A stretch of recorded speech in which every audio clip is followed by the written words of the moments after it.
What is the sin of Adam and Eve? We call that original sin.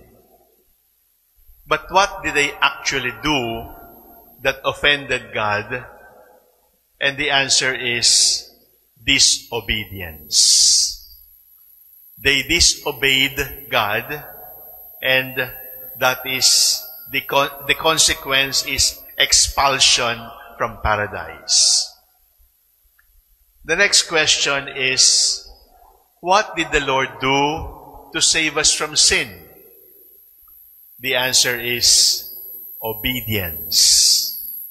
Because the obedience of Jesus reversed the disobedience of Adam and Eve. So the third question is, how can we become children of God? The answer is still the same. You want to be called a child of God? You want to be called mother or sister or brother of Jesus? The answer is still obedience. Obedience has become a very difficult word, especially for teenagers seeking identity, because we misinterpret obedience with slavery. Akala natin, kapag masunurin ka, alipin ka, wala kang sariling isip, binabayaran ka na lang. But that is not what obedience is. What is the fourth commandment? Honor your father and your mother. It is actually obedience to your mother and your father. Why? Because your mother and your father is the image of God for you.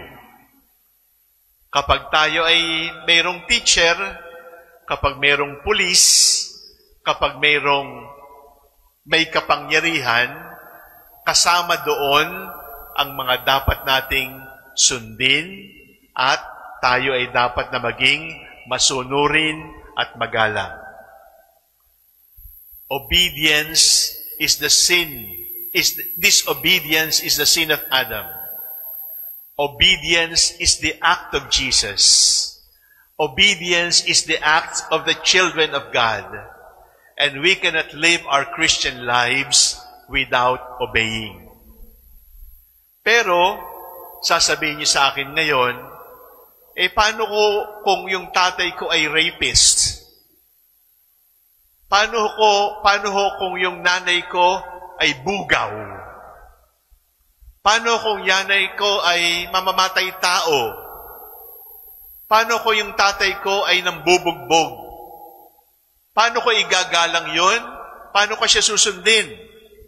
Ibig sabihin ba, doormat na lang ako, pinapagpagan ako ng alikabok, at hindi na lang ako kikibo?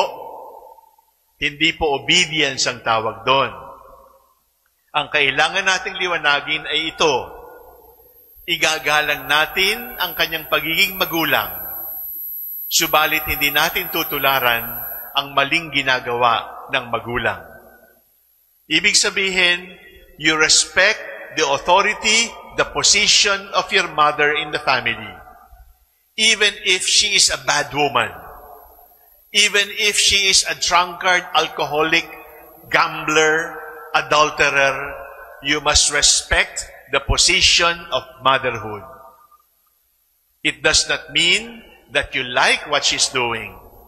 It does not mean that if your father is an adulterer, you will approve what he is doing. No.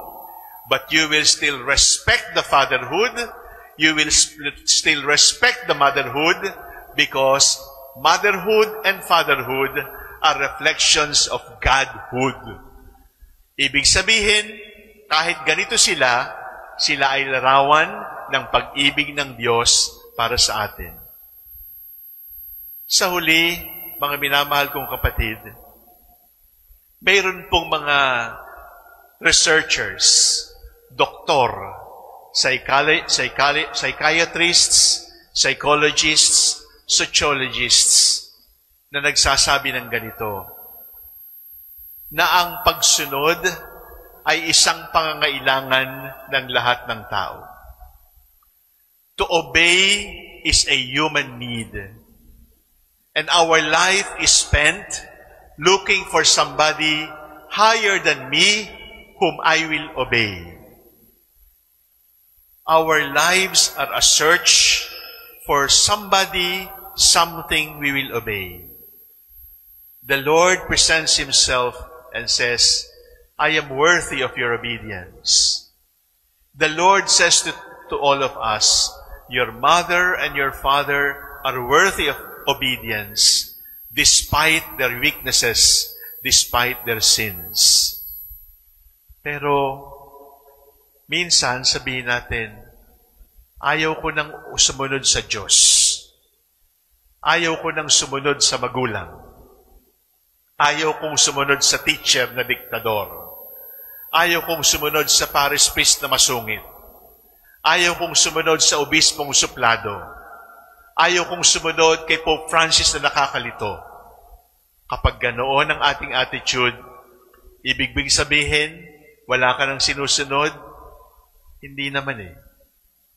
Meron ka pa rin sinusunod. Sinusunod mo lang ang sarili mong opinyon. Sinusunod mo lang ang sarili mo. Sinusunod mo lang ang sarili mong pananaw. Sinusunod mo lang ang pera. Sinusunod mo lang ang boto sa eleksyon. Sumusunod ka na lang sa negosyo. Sumusunod ka na lang sa dollar-peso exchange. Sumusunod ka na lang, marami kang sinusundan, maliban sa dapat mong sundan. Much of our lives is spent looking for something, somebody we can obey. God is that person. Your parents are that person. Authority is that person.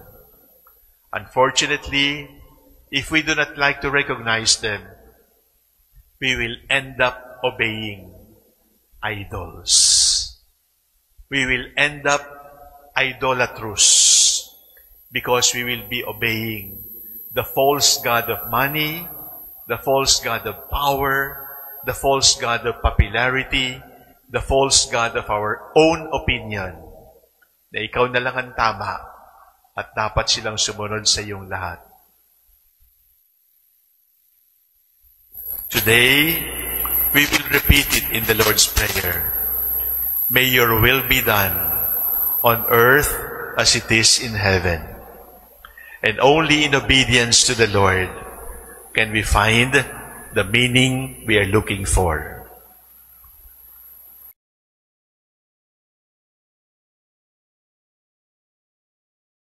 Jesus Christ, the Son of God, was born for you and me. He came to bring the good news, from sin to set us free. The blind, the deaf, the lame, the poor, His power meant to see. He gave His life upon the cross, eternal life the key.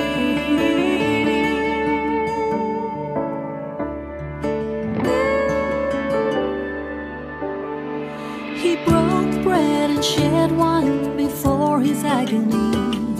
We share the body and the blood in His memory.